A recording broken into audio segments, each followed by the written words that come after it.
ଥରେ ଗୋଟିଏ ଜଙ୍ଗଲରେ ଗୋଟିଏ କାଉ ଆଉ ଗୋଟିଏ ମୟୂର ରହୁଥିଲେ। ମୟୂରଟି ଦେଖିବାକୁ ଖୁବ୍ ସୁନ୍ଦର ଥିଲା, ହେଲେ କାଉଟି ଭାରି ଦୁଷ୍ଟ ଥିଲା। ସେ ମୟୂରର ସୁନ୍ଦରତା ଜମା ଦେଖିପାରେ ନାହିଁ। ଦିନେ ଗୋଟିଏ ପୋଖରୀ କୂଳରେ ମୟୂର ନିଜର ପୁଚ୍ଛକୁ ହଲାଇ ନାଚି ନାଚି ନିଜକୁ ବହୁତ ପ୍ରଶଂସା କରୁଥିଲା। କାଉଟି ଏହା ଦେଖି ତା ମନରେ ବହୁତ ଈର୍ଷା ହେଲା। ସେ ମୟୂର ଥିବା ସେହି ପୋଖରୀ ପାଖ ଗଛ ଉପରେ ବସି କା କା କରିବାକୁ ଲାଗିଲା। ତାର ସ୍ୱରରେ ମୟୂର ବହୁତ ବିରକ୍ତ ହୋଇ ସେଠାରୁ ଚାଲିଗଲା। ଯେତେବେଳେ ମୟୂର ତାର ପୁଚ୍ଛକୁ ଖୋଲି ନାଚେ, କାଉ ଆସି କା କା କରି ତାର ନିନ୍ଦା କରେ।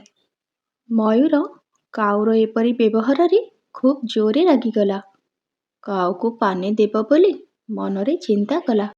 ଦିନେ ମୟୂର କିଛି କାଚ ଖଣ୍ଡ ପାଇଲା। ସେହି କାଚ ଖଣ୍ଡକୁ ପୋଖରୀର ଚାରିପଟେ ପକାଇଦେଲା।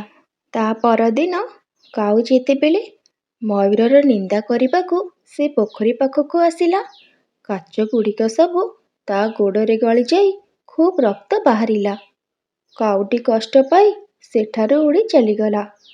ଆଉ କେବେ ବି ସେ ପୋଖରୀ ପାଖକୁ ଆସିଲା ନାହିଁ। ପ୍ରତିଦିନ ଏହିପରି ସୁନ୍ଦର ସୁନ୍ଦର କାହାଣୀ ଦେଖିବା ପାଇଁ ମୋ ଚ୍ୟାନେଲକୁ ସବସ୍କ୍ରାଇବ୍ କରନ୍ତୁ।